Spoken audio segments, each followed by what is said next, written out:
Hello guys, ഏവർക്കും നമ്മുടെ പുതിയൊരു വീഡിയോയിലേക്ക് സ്വാഗതം. അപ്പോൾ നമ്മുടെ ഇന്നത്തെ പരിപാടി പ്രത്യേകിച്ച് പരിപാടികളൊന്നും ഇല്ലാത്തതുകൊണ്ട് രാവിലെ എണീച്ച് എൻ്റെ മോൻ സൈനുമായി കുറച്ചു നേരം കളിച്ച് കരിച്ച് എൻ്റെ പാട്ട പ്രഷറത്ത് പല്ലും തേച്ച് ഞാൻ വന്നിട്ടുണ്ട്. അങ്ങനെ ഞാൻ നേരെ അടുക്കളയിൽ ചെന്ന് നോക്കിയപ്പോൾ നല്ല കിടിലൻ മുട്ടപ്പത്തിരിയും ചിക്കൻ കറിയും വെച്ചിട്ടുണ്ട്. അങ്ങനെ അതും കഴിച്ചുകൊണ്ടിരിക്കുകയാണ് ഞാൻ. അങ്ങനെ ഞാനും ഫസിയും രാവിലത്തെ ബ്രേക്ക്ഫാസ്റ്റായ മുട്ടപ്പത്തിരിയും ചിക്കൻ കറിയും കഴിച്ചുകൊണ്ടിരിക്കുകയാണ്. അങ്ങനെ അത് കഴിഞ്ഞ് ഞാനും ഫസിയും കുറച്ചു നേരം സൈനിനെ വെയിൽ കൊള്ളിക്കാൻ വേണ്ടി പുറത്ത് വന്നിരിക്കുകയാണ്. പുറത്താണെങ്കിൽ ഒടുക്കത്തെ വെയിൽ കാരണം ഞങ്ങൾ നേരെ അകത്തേക്ക് വന്നു. അങ്ങനെ കുറച്ചു നേരം സൈനിന്റെ ഫേവറേറ്റ് കാർട്ടൂണായ ബിങ്കോ ബിങ്കോ എന്ന് പറയുന്ന കാർട്ടൂണും കാണിപ്പിച്ച് അവനെ ഞങ്ങൾ നേരെ കിടത്തി ഉറക്കി. അങ്ങനെ ഞാൻ നേരെ കുളിച്ചു വന്നതും ഫസി അടുക്കളയിൽ കാര്യമായിട്ട് എന്തോ പണിയിലാണ്. അങ്ങനെ ഞാൻ ചെന്ന് നോക്കിയതും ഉച്ചയ്ക്കുള്ള ചോറ്, ചിക്കൻ കറി, പപ്പടം, തൈരും ഒക്കെ റെഡിയാക്കി വെച്ചിട്ടുണ്ട്. അങ്ങനെ ഉച്ചക്കലത്തെ ഭക്ഷണവും അൽഹംദുലില്ലാ ഞങ്ങൾ അടിപൊളിയായി കഴിച്ചു. അങ്ങനെ അത് കഴിഞ്ഞ് നോക്കിയപ്പോൾ ഫസി കയ്യിൽ കാര്യമായിട്ട് എന്തോ ഇടുന്നുണ്ടായിരുന്നു. ഞാൻ അതൊന്നും നോക്കാതെ നേരെ ഫ്രിഡ്ജ് തുറന്ന് ഇന്നലെ ഉണ്ടാക്കി വെച്ചിരിക്കുന്ന പുഡിംഗ് എടുത്ത് കഴിച്ചുകൊണ്ടിരിക്കുകയാണ്. അപ്പോഴേക്കും ദാണ്ടേ വന്നിരിക്കുന്നു ഫസി എനിക്കും വേണമെന്ന് പറഞ്ഞിട്ട്. അങ്ങനെ ഞാൻ മനസ്സില്ലാ മനസ്സോടെ അവൾക്കും കൂടെ കൊടുത്തു.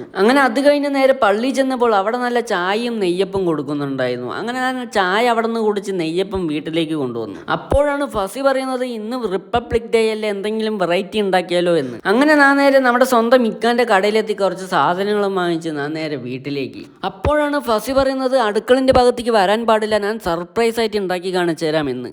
അങ്ങനെ ഞാൻ നേരെ സൈനുമായി വീണ്ടും കളി തുടങ്ങി. പിച്ചുക, മാന്തുക, നുള്ളുക, അതൊക്കെയാണ് ഇപ്പോൾ സൈനിന്റെ മെയിൻ ഹോബികൾ. പിന്നെ വേറെ കുറച്ച് ഹോബികളൊക്കെ ഉണ്ട്, അതൊന്നും ഇപ്പൊ കാണിക്കുന്നില്ല. അങ്ങനെ അവന്റെ പരിപാടി കഴിഞ്ഞതും ഫസി സർപ്രൈസ് ഐറ്റമായിട്ട് എത്തിയിട്ടുണ്ട്. നോക്കിയപ്പോൾ നല്ല കിടിലൻ ഇന്ത്യൻ പതാകയുടെ നിറത്തിൽ ഉണ്ടാക്കിയിരിക്കുന്ന പുഡിംഗ് ആണ്. നിങ്ങൾക്ക് എന്തായാലും ഇന്നത്തെ വീഡിയോ ഇഷ്ടപ്പെട്ടെന്ന് വിചാരിക്കുന്നു. അപ്പോൾ ബാക്കിയുള്ള വിശേഷങ്ങളുമായി പിന്നെ കാണാം.